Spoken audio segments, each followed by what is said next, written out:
The most important meal of the day, second breakfast. Hi, everybody. Welcome back to another Second Breakfast podcast.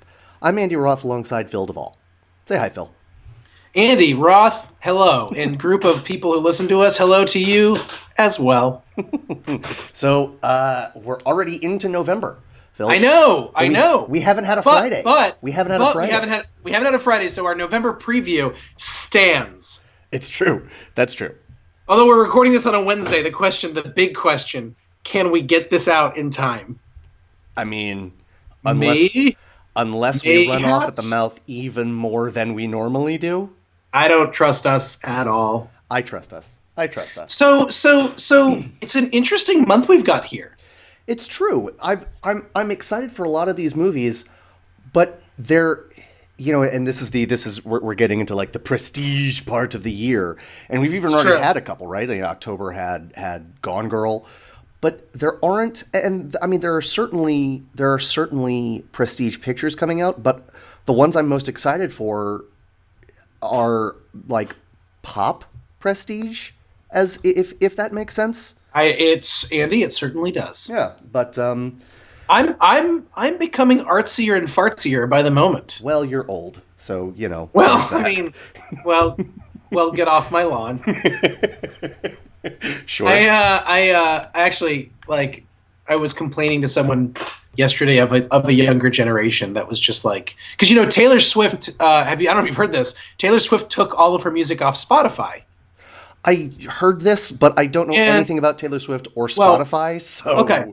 So Spotify is mostly, there's a subscription. It's a subscription, but you could get it for free. Like, it's a thing on your computer. You download it or on an app, and you can listen to music, and you can actually pick a lot of the music, and it's just there. And as long as you're willing to listen to like one ad every half hour, you pretty much can listen to not just a radio station, but kind of whatever you want. Okay. If the people have allowed it to be on Spotify. Sure.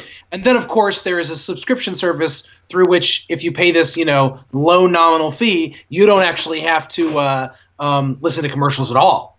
And so you could just listen to Taylor Swift nonstop all day long, never buy one of her albums, because you've got the subscription to the Spotify service. That's the idea. Sure.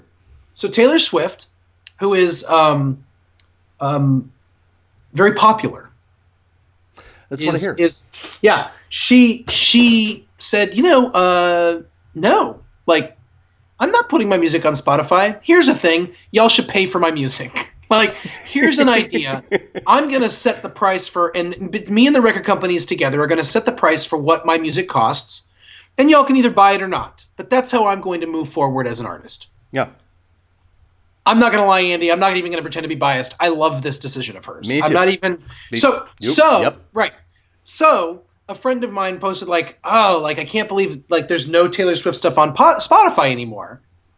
And I was just like, you know what? Your whole generation, because he's in his mid-20s. I'm like, your whole generation just needs to effing learn how to buy music. It's true. Music costs money. Do you know why? Because it's a thing. Right. And you know what costs money? Everything. Yes. Do you know what doesn't cost money? Nothing. Yeah. Nothing.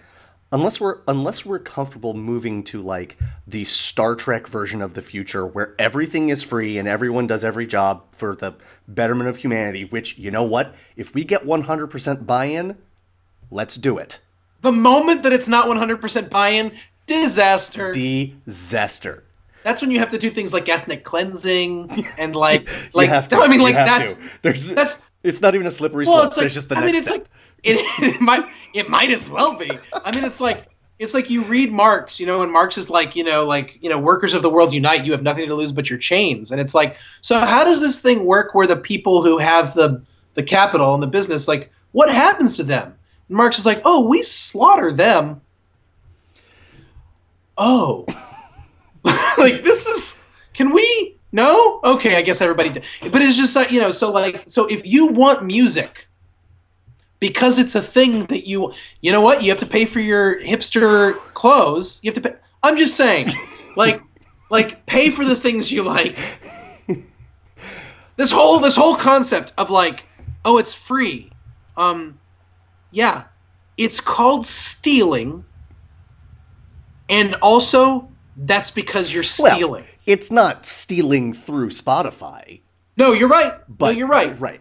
You're correct. And I'm not suggesting that Spotify is stealing. I'm not suggesting all these other things are. But it's like, we have radio stations. I want my choice and listen to it this way. Awesome. Awesome. Right. Do it. But that requires you to buy it so that you have certain rights. Spend the $9.99. Yeah. Forgo your fixed gear bike and your craft beer for 1 minute. And you'll be okay. Right. Take your belt off because it's your bike chain. Chain up that fixed gear bike. Right. Your organic everything that costs you $30 more. Chain it up outside a record store. Ask an elderly person where a record store is and go. Or don't. Just get it off of Amazon. Anyway, I like that. It has to have been within the last month. I don't remember exactly when it was. You went off on a similar rant about Ayn Rand. That doesn't sound right. Equal opportunity ranter for Karl Marx, Ayn Rand, the socioeconomic structures. I'm a confusing person. I wouldn't have you any other way. I'm a paradox. But I'll say this. I believe that Karl Marx, I think he wanted to be a better place. And I think Ayn Rand did too. I think both of them were had this idea, a very wrong idea of what it looked like for the world to be a better place. But right. I think both of them wanted the world to be a better place. I agree with that. Both of them require a lot of people to die for that to happen, and I think that's problematic. That's all. Agreed. I also think everything you said is right, and I also think that if you can't find a happy medium between Karl Marx and Ayn Rand, I think that's probably on you. I presented it man, you did it. You raised it against this person and also against this person, and I feel like maybe that's an unfair characterization of the situation. But we're recording this the day after the election cycle, and you do have these people, that are, they live in this binary world, sure. and we talk about the rancor in politics, and we act like we mean senators and congressmen, but folks, it starts here. It starts in you. It starts with your attitude towards Democrats if you're a Republican, and your attitude towards Republicans if you're a Democrat. If you can't see outside yourself, then that's the start. Then you're part of the problem. It's not that hard to figure out. But people really we buckle down, and so it's you can't say anything bad about that person because then I have to. It doesn't. Anyways, right. My point is everyone should shut up. Sure. My only response to that, an English teacher I had in high school said, "Let us be open-minded, but not so open-minded that our brains fall out." Exactly. That's some good Texas intellectualism right there. It's like that bumper sticker that says, "If you're not outraged, you're not paying attention." It's how about if you're not outraged, you're just a well-balanced individual who just has figured out how to process things and live life in a normal way. Right. I'm having a sandwich right now. Can I not ruin the enjoyment of my sandwich with If you're not outraged, you might be eating a grilled cheese. Because that just solves. That's the balm to all. That's right. the salve for all injuries. Yeah, maybe we'll some bacon in there. Bacon on that grilled cheese. I think we should probably talk about the movies that are coming out. I think we probably are. We not a Karl Marx and Ayn Rand podcast? Is that not what we're doing? I'm ready to diversify if you are. I'm not ready. Let's talk about the movies. I'm not either. I was bluffing. bluffing. Well, the movies. There's so. How do we start again? We start with the movies that we can't wait for. Yeah, the movies that go in the category can't hardly wait. Can't hardly wait. Yep. These are the movies that it's just I have no reservation about. My brain is gonna fall out of my head if I don't see this movie immediatamente. It's true. And I'm excited. I'm actually, as I say that, I'm moving one of my movies from the can't hardly wait category to the fool me once category. All right. Yes, as I said, I just did it. Just click. I'm so excited to find out what move just happened. How many movies do you have in the can't hardly wait category this month? I only have 3 movies in this category. I have 4, and you may have just moved one of them to your fool me once. I don't know. Oh. All right. Our first can't hardly wait movie, and I'm going to say our. Yeah. Because it's Interstellar. It's true. It's true. Interstellar. It's true. Christopher Nolan. I think the man has a future in this business. he's first of all, he's never made a bad movie. That's true. That's true. I'm not ready to say he's ever made a mediocre movie. I haven't seen Knowing.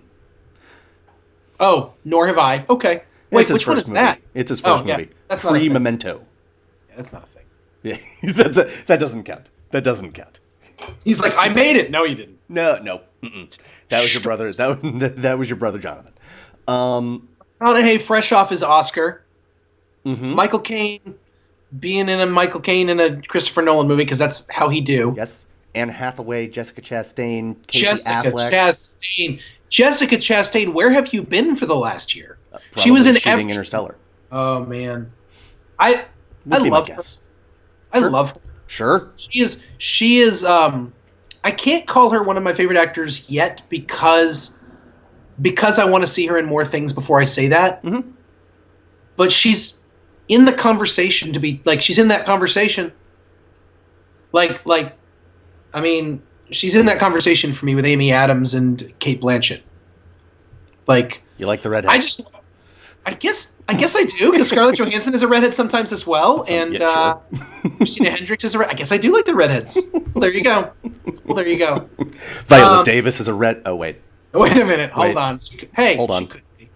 I'll tell you what. She could be. Andy, I just started for reasons that I'm not going to divulge. I was watching clips of Elizabeth yesterday, the Cate Blanchett as Elizabeth I yesterday, and I was just like, okay.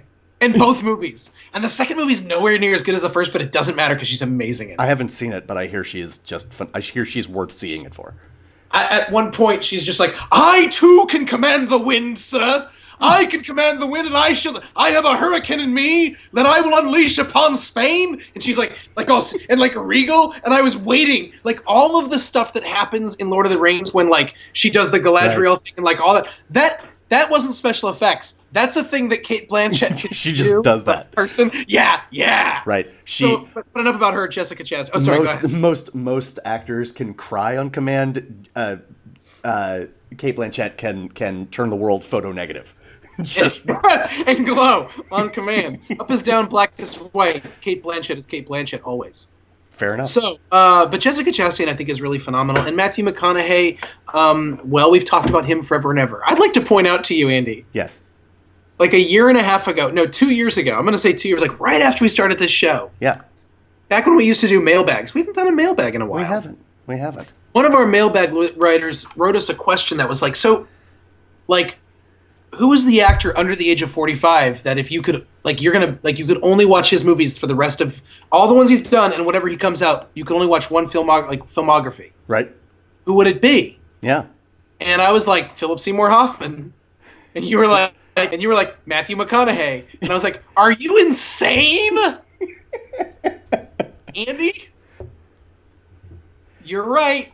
So here's the deal. There's so many reasons I was wrong and you were right. It's terrible. I mean, you weren't wrong. You weren't right. Wrong. No. Here's the deal.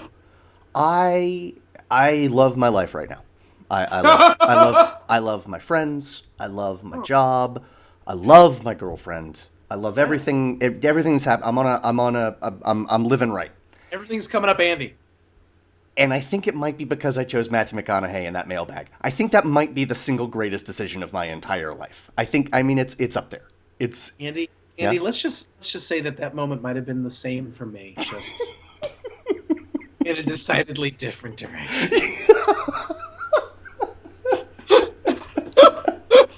Well said. So yeah, so interesting. So the funny thing is, before Philip Seymour Hoffman died, he made what is one of my favorite movies that's come out this year, and he's in another movie coming out this year that we'll talk about later. Like he's still, his filmography is impeccable, and it's just that it's over. It's true. And what's amazing about McConaughey's filmography is it looks like it's just beginning. Yes.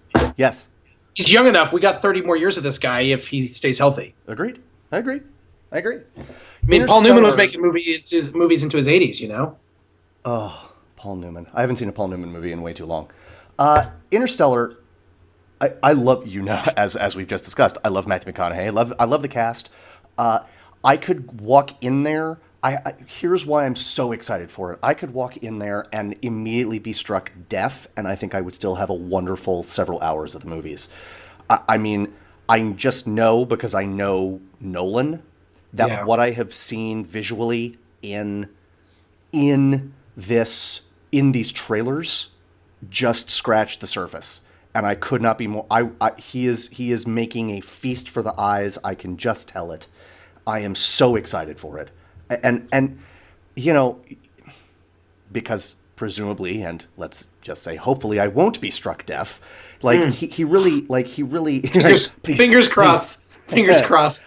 I love the fact that, you know, it's easy to pick on Michael Bay, but I'm gonna, you know, his why not? There are because not all of his movies are empty spectacle. He does spectacle, but many of his movies are empty. And if you were to watch with the sound off, you would just, like, eventually you'd get bored, you know? Yeah. And I can't think of a Nolan movie that's true for. Even like movies that have serious problems. Look, I loved The Dark Knight Rises.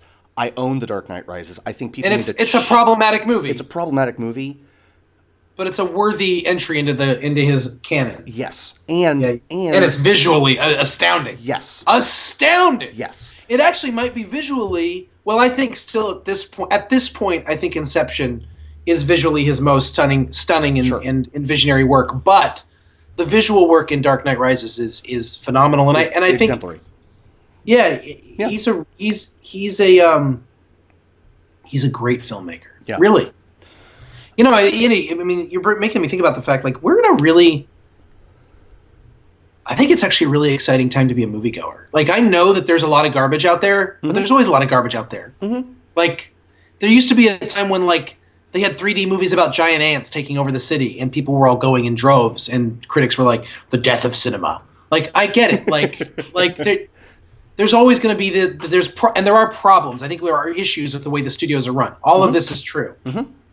To be able to know that in any given year, there's guys like Christopher Nolan, Richard Linklater, Joel and Ethan Coen, Quentin Tarantino, Spike Lee, Catherine Bigelow, these people that are putting stuff out like this, and as much, I mean, Martin Scorsese, Woody Allen are still working. Yep. You know, I mean, it's Edgar. Thank you, thank you. I didn't mean to take him out of the. I'm not mentioning him. Yeah.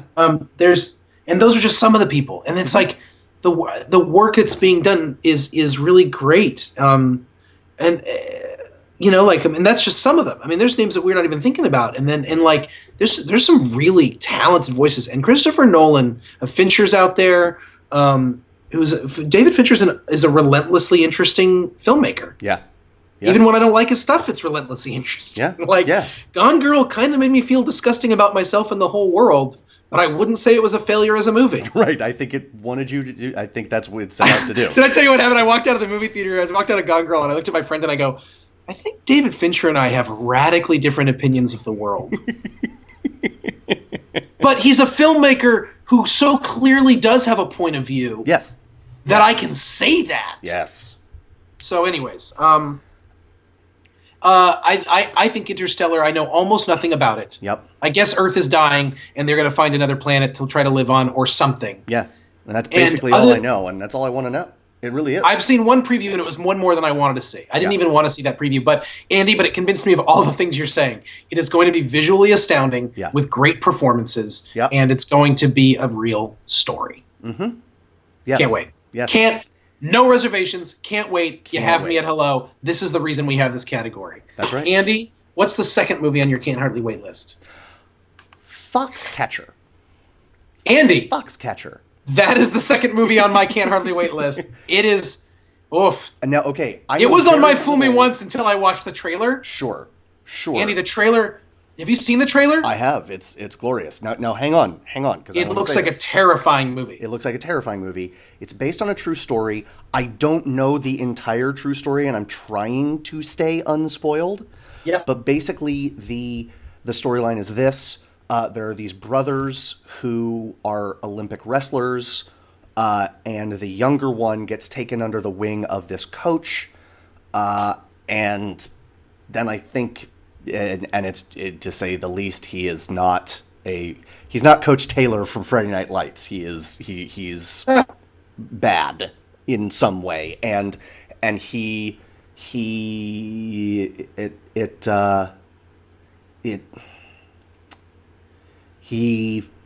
somebody may end up dead. I don't know, but it's a true story. It's a true story. It's all I know. The brothers are played by Mark Ruffalo and Channing Tatum, who I am a fan of. I'm obviously I'm a fan of Mark Ruffalo, because who isn't?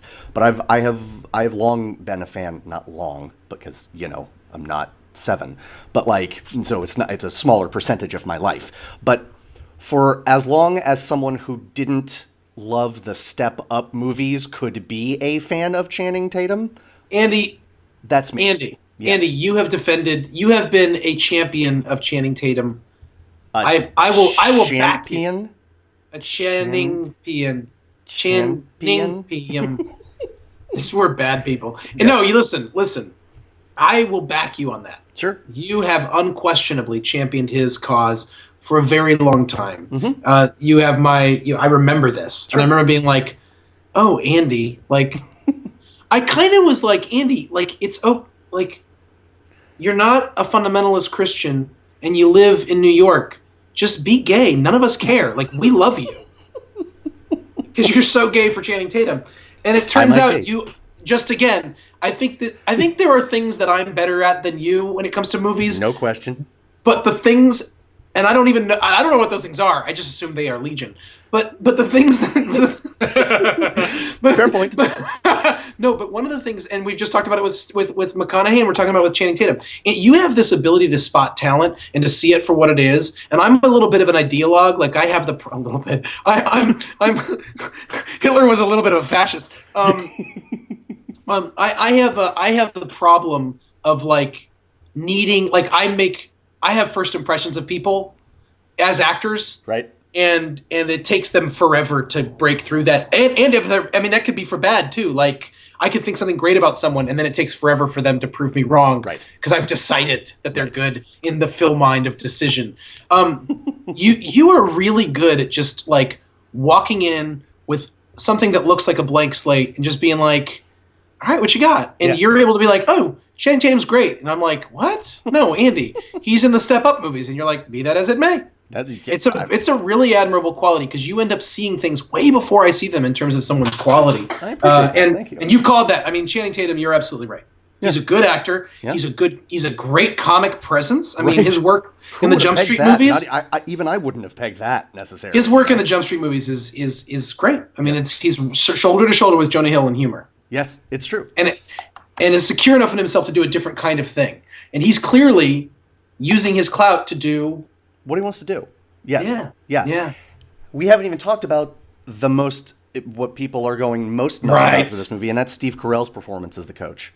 Obviously, we don't know, but he's people are saying things about Steve Carell's performance the way they were talking about Matthew McConaughey's performance last year in Dallas Buyers Club. Right. I so having seen the one preview. Okay, first of all, Steve Carell is a phenomenal actor. He is. It's true. And I'm really excited that he's doing a serious movie, and I'm really excited that he's doing this. Yep. The trailers, it was very hard. The thing that put me on the fence about this movie was the fact that he is playing such a character that is so different from him sound-wise and looks-wise, that there almost feels like he's putting on a character. Mm-hmm. But two things. One, so are all the other guys. They've made Ruffalo and Channing Tatum look very different as well. So there's sort of everyone looks kind of different. It's not just one guy looking at him. And the other thing is, I trust in Carell's ability to put on a character enough that I think this is. I think it's going to be. Yep. And the trailer just looked. The movie looks terrifying, and it's not a horror movie by those definitions. That's right. Can't wait. What's your next movie? My third and final Can't Hardly Wait movie is a shock to me and to all the viewers. It's The Hunger Games Mockingjay 1. Lovely. I didn't see it. I didn't see it coming. I watched the trailer for it, and I found myself pumped as all heck, and realizing that I loved the first one. Yeah. And then never bothered to see the second one. The second one is Catching Fire. Never saw it. It's markedly better. And I've heard that, and I've never seen it. I think the thing is, I was planning on going and reading all the books beforehand, and did that whole thing where I was like, I'll see the movie once I read the books, even though I'd seen the first movie. And then I never read the books because, man, ain't nobody got time for books. Here's what I have to say about ain't nobody got time for these books. I recommended them to a friend. Okay. Yeah. I know he read them in like a minute and a half. I've heard this. Yes. 3 days later, he's like, well, done with those now. I believe you, and maybe this will be the time. I have till the 21st of November. That's 2 weeks. I could do that. I could pull that out. Just see Catching Fire. Just see the movie. I mean, here's the thing, because this movie Mockingjay looks amazing, and I love everybody in it. Jennifer Lawrence. When we were talking about favorite actresses, she's in my top 5. Sure, she's a phenomenal actor. So my perspective on this is a little different. Because I have read the books and because I love the books. Mockingjay, the third and final book, gets a bad rap because people are like, oh, the book sucks. And I don't think that's quite true. I really appreciate, and I'm not saying this after an exhaustive, recapping of every book series I've ever read, but it's one of the best book series I know of, like, expanding the universe as it goes on, right? The Hunger Games is about the Hunger Games. Catching Fire is about a lot more than the games, right? And Mockingjay expands the universe again. But it doesn't do it in a way that is unfocused, or I don't think so. With this exception, okay? The writing suffers. The story that is telling, however, is phenomenal. And so I am excited, and I don't really blame the author, Suzanne Collins, for that. I really don't. I feel like she, it seems like she had like deadline pressures as the books moved along. But I am excited to see the same story told in a more streamlined way, which of course you have to do. It's interesting. One of the reasons that I saw someone who read the book, the first one, and then saw the movie, and he said everything they took out of the book for the sake of the movie made the movie better, which I thought was interesting. I don't know if it's true. I don't know that I'd say everything, but I didn't have a problem with it. I didn't. So I'm going to watch. I need to watch. So I need to watch the Catching Fire. Yes, it is very good. I need to catch fire. It is very good. So what's your four? And by the way, and again, Philip Seymour Hoffman's in it. That's right. So I see that movie. Sure. I watched. We haven't talked about it on this podcast. I watched, but you and I talked about it. Watching A Most Wanted Man. Yeah. I need to. And most people haven't. Like it didn't. Right. They didn't really publicize a movie that has one of the greatest actors of our times, one of his greatest performances. Right. I mean, it was that beautiful. And it was one, until I saw Boyhood, that was my favorite movie I saw of the year. Sure. That's how much I liked A Most Wanted Man. Sure. So it just bears repeating, Philip Seymour Hoffman should be seen as many chances as we get. Agreed. What's the fourth and final? My last one is Big Hero 6. Yes. Andy? Is this the one you moved? No, it isn't. I will tell you about the one I moved in a second. It is on my Fool Me Once. Sure. But I feel guilty that it's there. You shouldn't, because it's in many ways it's the perfect Fool Me Once category movie. But I just it just seems like it was made precisely for me. And why is also that? because it's an animated movie that just seems like it seems like there are actual stakes. It's got that the Pillsbury Doughboy balloon robot character just looks amazing. And the voice talent seems great. I'm just a huge fan. I'm a huge fan of everything I've seen. The trailer's perfectly calibrated to the trailer, the part in the trailer where the balloon guy is like snapping off pieces of tape to fix the leaks in himself that is, if you encapsulated my physical humor into one bit, it might be that. It is brilliant. And yet, like, so I should have reservations about this because it's like I should have reservations, but I don't. Why should you have reservations? You just said all the things. Because Disney doesn't make good movies? Wait, that's not true. No. So what's the thing? I don't know. I almost have a I'm worried. I'm worried I'm going to get hurt. I'm worried I'm going to get hurt. It's so far over on the can't hardly wait category for you that it's almost coming out the other end. That's what's happening. That's right. It's almost, you're so far right, you're almost left. That's right. It's not a line, it's a circle, and I end up back at the beginning. Time is a flat circle. I think that you are really probably where you should be, and I think you need to be. It makes sense to be. It makes sense to be worried that, because you're basically saying, I'm worried that it's not going to be as perfectly for me as something could be. Right. That's how I felt when I walked in to see Inside Llewyn Davis. Sure. Turns out it wasn't what I thought it would be, and it was so much more than I thought it was going to be. Sure. So that's my hope for you. I appreciate that. There was a little movie that came out in 2008, I think, or 2009, called WALL-E. Yeah. And when I saw the ads for it, when I saw, first of all, the figure, the WALL-E stand-ups in the movie theater, I thought, oh boy, Pixar.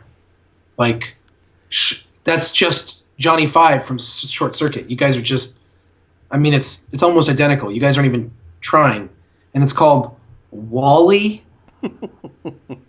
I was like so turned off. Sure. By this movie. Mm-hmm. It is my favorite Pixar movie. Yeah. And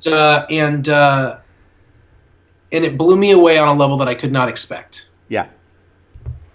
A couple years ago, there was a movie that came out called Wreck-It Ralph. And I could not be less excited about a movie. Yep. But I did see it because it did have some ideas that I thought would be interesting. I went in seeing with extreme reservations. Right. Wreck-It Ralph was in my top 3 movies of that year. Yeah. And is one movie that people that know me know that I talk about it way too much. Yes. Big Hero 6 is Andy, it's hitting all the same warning signs. I think the name is dumb. I think the character is weird looking. It just seems like, a robot saves the earth. I haven't seen that since WALL-E. Like, there's so many little things about it that I feel so skeptical about that I put it in the fool me once category. There's a piece of me that is just ready to get my ass handed to me by glory. but I'm not willing to say it. I'm still like, I don't know why, but I'm just not willing to put it there yet. Sure. You know? Sure. No, Disney's track record of late has been pretty stellar. That's true. And yet. So, fool me once. What's your next movie? The Better Angels. Say more. I know very little about this movie. It's a movie about Abraham Lincoln as a child. The cast okay. is... I know. See, here's the thing. That's why it's on my can't hardly wait. Or that's why it's on my fool me once category. Why I have reservations about it. Right. Because Abraham Lincoln is a child, really? Right. Produced by like Danny DeVito and Terrence Malick. Yeah. Directed by some guy you've never heard of. Starring Diane Kruger and Wes Bentley and Jason Clarke, your boy Jason Clarke, about Abraham Lincoln as a child. Okay. Here's the thing. I don't know how they went back in time and filmed Daniel Day-Lewis as a child. And I don't really care about the technology. By the way, if they were going to go back in time and film a documentary of Abraham Lincoln without him knowing it as a baby, or if they were going to go back in time and film Daniel Day-Lewis as a child being Abraham Lincoln, I'd so much rather watch Daniel Day-Lewis than the documentary. Absolutely. But here's the deal. It's getting great reviews. Okay. It's shot in black and white. It's looks all artsy and interesting. You are getting artsy fartsy in your old age. Wow. But it's not. But I watched the trailer and it looked interesting. No. But all I could think was, no, it did. It really did. No, I believe you. And I loved all the actors in it. And all I could think was, who asked for this movie? Like, I mean, that's true. No, and I'm not. Listen, you don't need to judge movies the way I judge movies at all. Sure. But our friend Jeremy has like really gotten into my head with this idea of like seeing a movie and getting the feeling like that movie needed to exist, or feeling the movie like that movie just had to be made. Sure. I'm not. I'm like, it's like, oh, another World War II movie. This one's with tanks. Oh, another movie about Abraham Lincoln. How do we? Like, right. Someone's just like, can we ring the last piece of like just?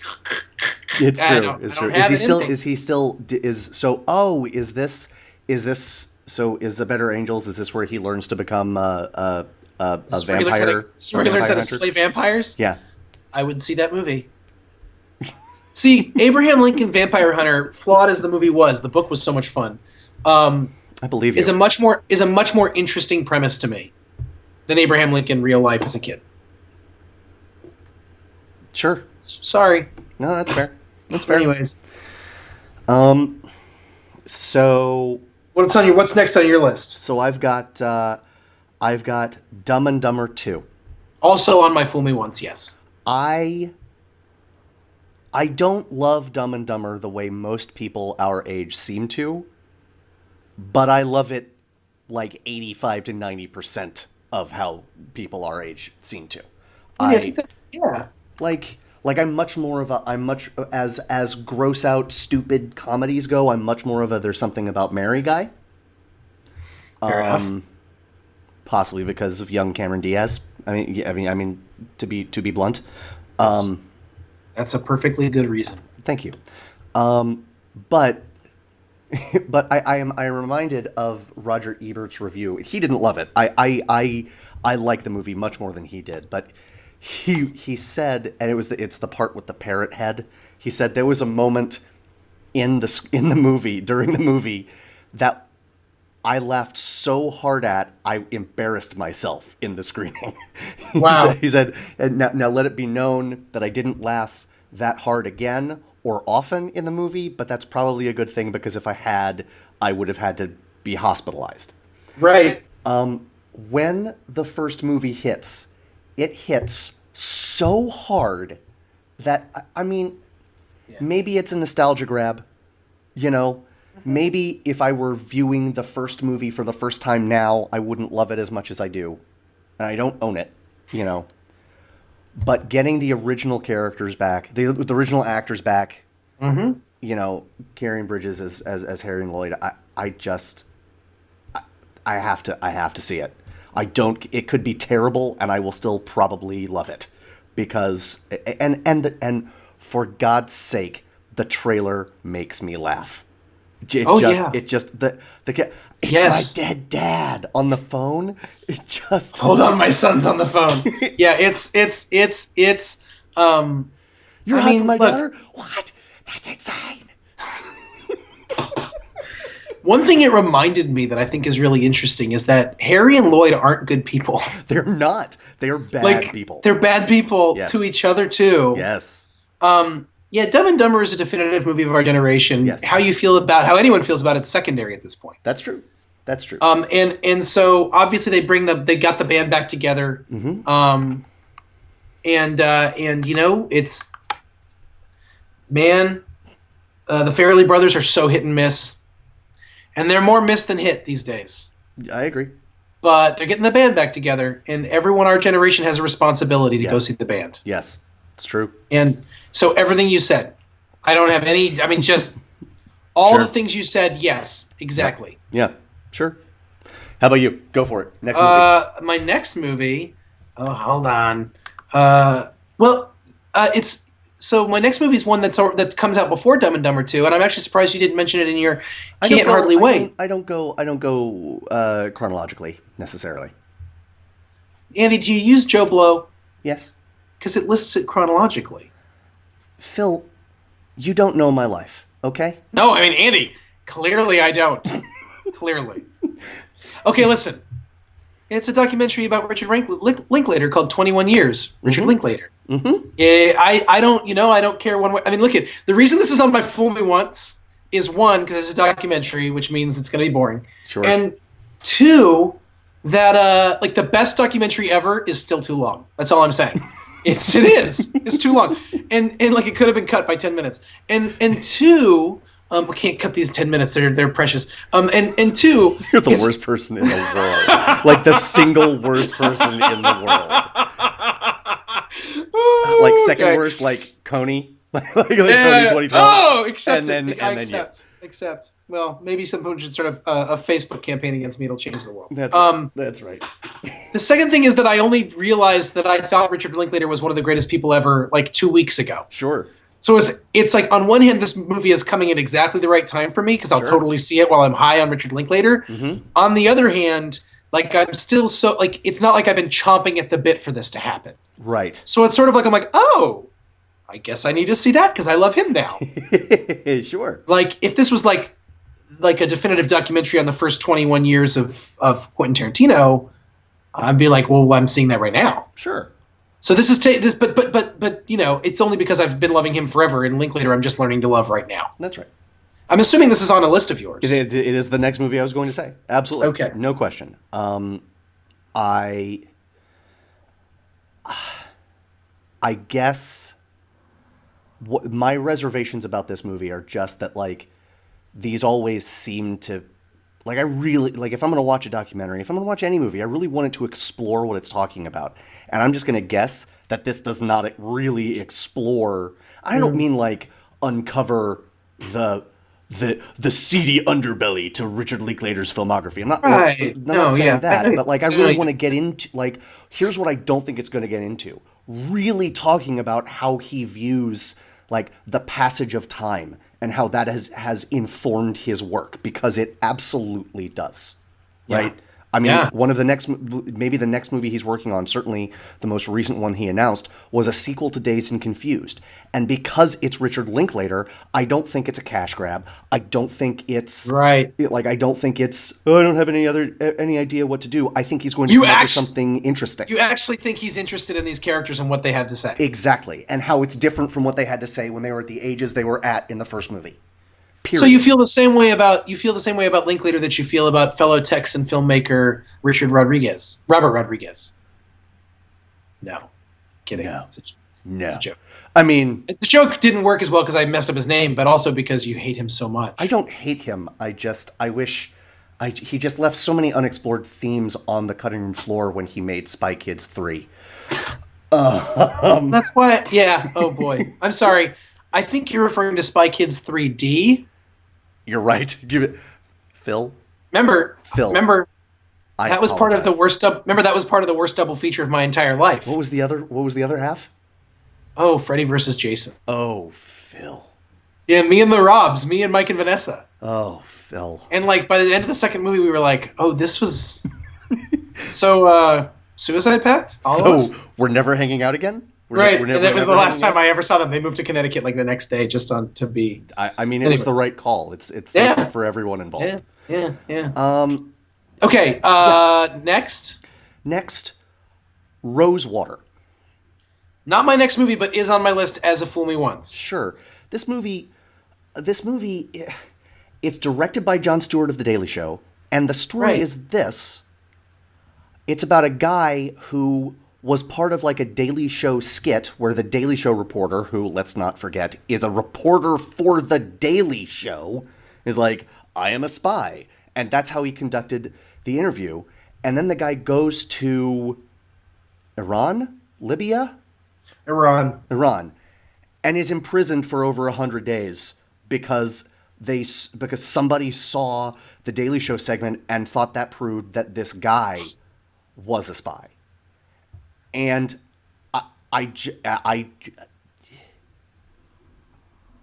this came close to being in the what the H category. Yes. Because the story is so what the H. Yes. But but I'm intrigued enough by it that I bumped it up. But I still have reservations because I mean, the trailer looks good. Yeah, the trailer looks good. I like Gael Garcia Bernal. I am one of those weirdos who thinks that Jon Stewart is talented without worshiping everything he does in the world. I know, it's crazy. Like there's this weird, like Jon Stewart doesn't have fans. Jon Stewart has acolytes. It's true. And people who adore him. Phil, maybe I like his performance in The Faculty. Okay, maybe it speaks to me. You always put me in the right place. you never cease to put me where I belong. I mean, it's one of those things where you're like, what? Like, and I actually didn't realize from the trailer that it was the idea of a Daily Show correspondent. And there's a little bit of a meta aspect to that to me. It's true. And let's like, and I think that Jon Stewart thinks he's as important as his fans think he is. And I think this movie could possibly go that direction. Sure. And I'm nervous about the possibility of self-importance.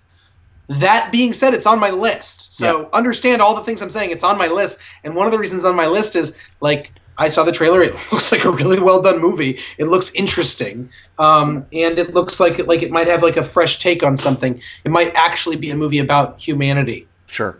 And that interests me tremendously. So what else you got on the Fool Me Once? So glad you asked. This was the movie I changed over from Can't Hardly Wait to Fool Me Once. Fire away.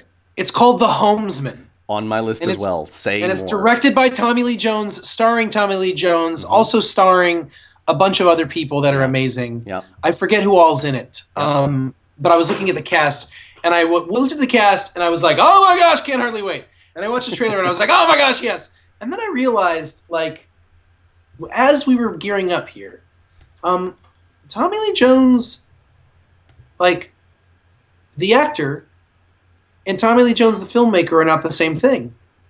And I've never actually seen one of the movies that Tommy Lee Jones has directed. I know he's directed a couple. I've never actually seen any of them. The Three Burials of Melquiades Estrada? I taped it. I had it on my DVR for like a year and a half, and then one day was like, this is just never going to happen. Yeah. I am not, and I think about that movie a lot, having never seen it. And I think he's done at least one other movie. Maybe I'm wrong. He could be a phenomenal director. I don't know. I very much liked that one. I very much liked Three Burials. It's the fact that I don't know. Sure. That moved it from Can't Hardly Wait to Fool Me Once, because I realized I absolutely have reservations because I'm not really sure if he's good at what he does. Yeah. I know he's one of the greatest actors who lives and breathes today. Sure. That man could act his way out of and into and then back out of anything. Sure. It's hard. I don't know that I can explain why it's on this list for me because I feel bad putting it there because I haven't seen if he's done more than one movie. I don't remember them. I have seen Three Burials of Melquiades Estrada and I very much liked it. But something about it, I'm like, I don't know. Maybe I'm just not in the mood for a Western this month, which is weird because maybe that's it. I think you have to be. I think you have to be in the right mood for a Western. I think Westerns, when they hit, they are amazing, but they are a genre, and they have to hit certain genre cues, or it gets frustrating. Yeah. The last movie I got on my Fool Me Once list is The Theory of Everything, the Stephen Hawking movie, and I just can't unknow, and apparently it touches on this. I just can't unknow that, like, it's a love story between him and his wife, and he ends up cheating on that. Like, in real life, he cheated on that wife and married his nurse, who he has since cheated on and left. Right. I can't unknow that. I would much, and it's not my business which movie they make. Also, it's based on the now ex-wife's memoir. So, like, I imagine that I don't think so that at least she'll make some money off of it. Right. Right. I wish, like, it would probably be unbelievably dull to just have a movie that is functionally like the Stephen Hawking version of the TV show Cosmos, but I feel like I'd rather see that, But I hear great things about Eddie Redmayne's performance. And I hear Felicity Jones is very good. I don't think I've seen her really in anything. So that's what I got. Andy, it didn't, and this is going to sound like an insult. It didn't even make my list. Sure. Because and here's the thing, and don't hear what I'm not saying. Right. Unless you want to. Sure. I just don't care about Stephen Hawking. Like, fair. It's not that I dislike the man. I mean, do you remember when he came to Tufts? I do. Did you see him speak? I did. Speak? Because so did I. Yeah. And I thought it was amazing to be able to see that on one hand. And on the other hand, I realized that we were all pretending that we were interested in what he had to say. But mostly we were just interested in the celebrity of him and the fact that what we had been told as people, most of whom had never read one of his works, most of whom, we had been told he is the smartest man alive. And we worship intelligence. And so our God in the wheel, and of course the irony of the smartest man alive being trapped in a wheelchair. As Bart Simpson once said, the ironing is delicious. There's a romanticism to that, obviously. That's true. That's really. true. It strikes us. Yeah. And so there's this sense of like, there he is in his wheelchair, being the smartest man alive. How romantically tragic and tragically romantic, and all the things we think. Right. Have you read any of his books? That's not the point. Right. And so we all were, and I was one of them. I was like 10 feet from him at one point. Was like, I was 10 feet from Stephen Hawking. And like, none of this is an insult. I have nothing against the guy at all. Sure. I mean, you've even brought up things I didn't know. I didn't know he cheated on his wife. Like, That's, what a jerk. But like, that's the kind of stuff that annoys me. You know how I feel about that stuff. I'm like, wait a minute. I don't care. Like, I'm like, I might end up seeing it. Sure. Andy, it could be a lovely movie. I mean, remind people. Yes. I remind you that just because we don't even bring up a movie doesn't mean we won't see it. That's true. I left The Equalizer off my list on purpose last month, and with disdain. I totally saw The Equalizer. Indeed. And so there you go. It's true. But this movie did not make my list. I do have one more movie on my Fool Me Once list. Tell me.